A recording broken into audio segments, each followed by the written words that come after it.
Goa has recorded the biggest jump in drug seizures between 2021 and 22, a whopping amount of rupees 5 crores 35 lakhs 16,700, which consists of 12 types of substances that were seized in the year 2022.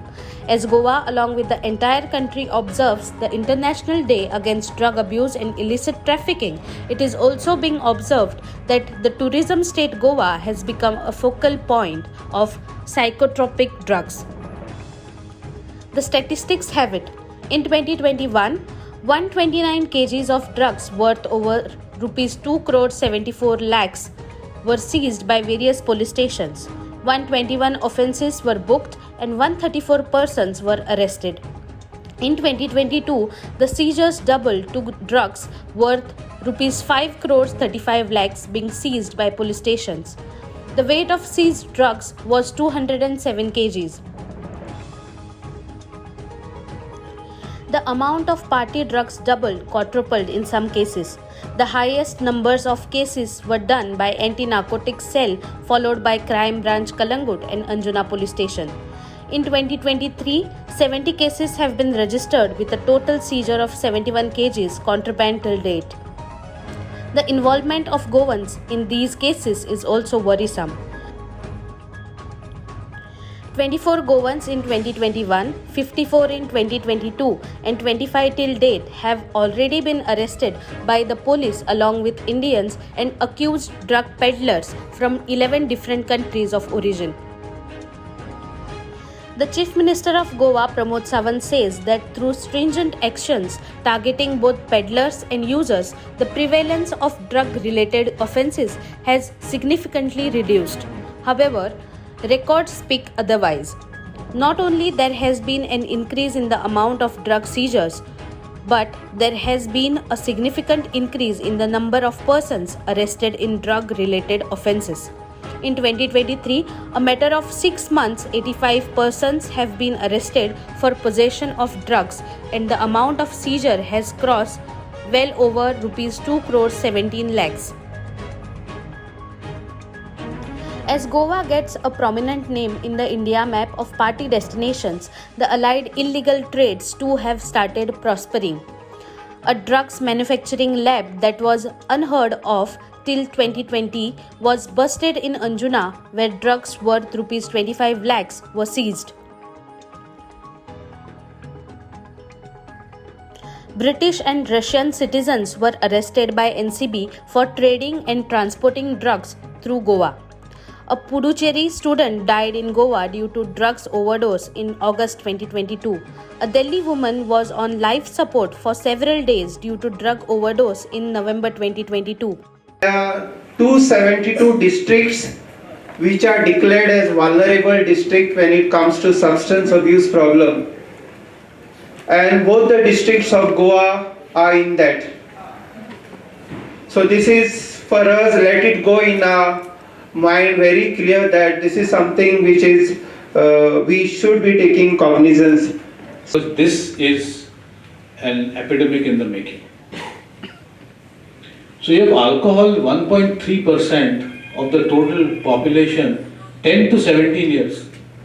Cannabis is fast catching up with 9%, 0.9%. When we started out, the gateway drug used to be, and it still is to some extent, tobacco. With a cigarette in your hand, you felt like a king. King, what is that? King, there was a cigarette called something, I forgot the name also. 8% of the population between 10 and 17 years. And my youngest addict in Mapsa is a 7-year-old, he is no longer there. He was using inhalants.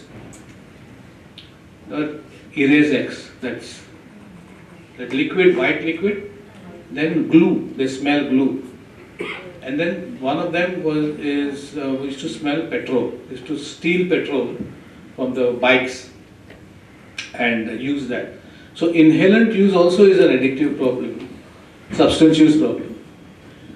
This is something as young as 12, so we have tobacco and pharma opioids is around 17.7%. This is an all India thing, it's not specific to Goa. All these type of addictions, tobacco, inhalants, cannabis, alcohol, opium, sedatives, heroin, injectables. These are some of the many evidences that prove that Goa is no longer just a consumption place but a manufacturing and also a conduit of transportation of drugs.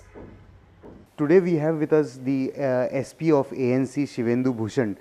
He is going to run through the entire figures of seizures that have been done and the number of cases that the ANC and the entire Goa police has done till date.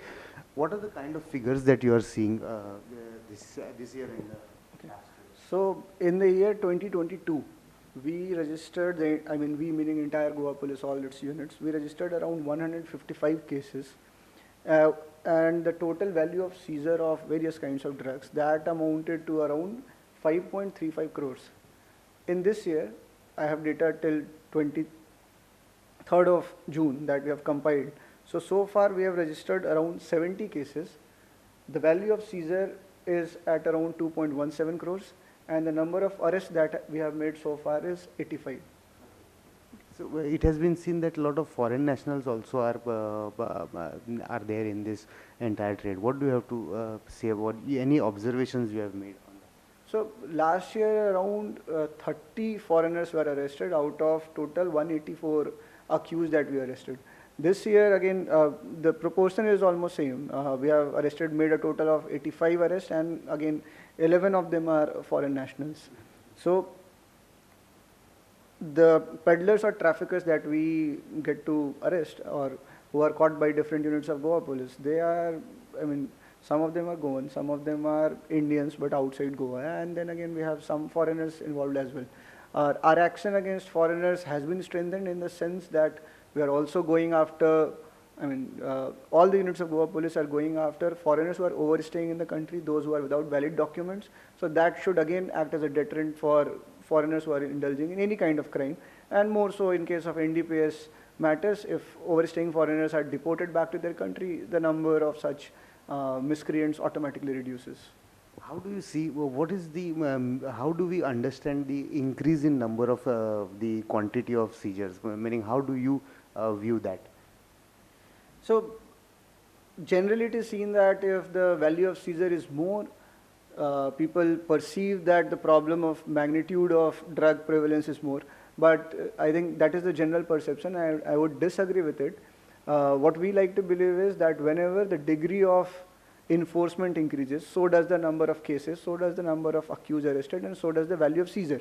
Meaning, if we have more number of cases, we like to think that this is creating a strong deterrent and the supply of drugs is consequently falling down. One last question is the NCOD coordination, how is it helped entire drugs prevention in Goa? So NCOD is a mechanism of interaction between different stakeholders. Very frequently the meetings are held under the chairmanship of our Honorable Chief Secretary, and we have invitees from NCB Goa, our Goa Police Department, we have invitees from Customs, CISF, Postal Department, Health Department, Education Department. So this entire approach towards fighting this war against drugs is based on prevention, de-addiction and strong enforcement. So with respect to prevention and de-addiction part, the Ministries of Social Justice and Welfare, the Department of Social Welfare, the Department of Education, Department of Health, they are playing very important role. Similarly, we are organizing numerous awareness campaigns. Like yesterday, there was a plethora of activities on this front, be it rallies, marathon run, awarenesses in schools, colleges, interaction with the teachers, etc. So then in the front of the enforcement, there is regular sharing of best practices. For example, recently we attached properties worth almost 1 crore of one of the drug peddlers. These kind of best practices are shared in such meetings. We share what we are doing well. We also receive input from what the other agencies are doing well. And these information collectively help us in having a putting a better team against the drug peddlers. Also, when these meetings are taken with different stakeholders, we get to understand each other's perspective and what kind of support they need, and that again it smoothens out how we interact with them. So one last thing, on the day of prevention of International Day of Prevention of Drugs, what is the message Goa Police wants to give out to the general public and the? So the message is very clear. Say no to drugs, because what may, what it, what consumption of drugs may seem on the surface, there is much more to it. There is immediate mental health harms, immediate social interaction harms, immediate health harms, immediate or maybe long-term monetary loss. And what is generally not visible is the kind of harm it does to the national security. The mechanism and the funds that are being mobilized through these NDPS activities, they are used for all kinds of nefarious activities. So my only message is that we have to have a zero tolerance for drugs, and at the same time, any of the people who have become addicts, we should have a very non-judgmental approach towards them. We should provide them with an empathetic place wherein they can come up, share their problems, and we'll try to solve those problems based on whatever intervention facilities we have with the de-addiction camps as well as our government hospitals.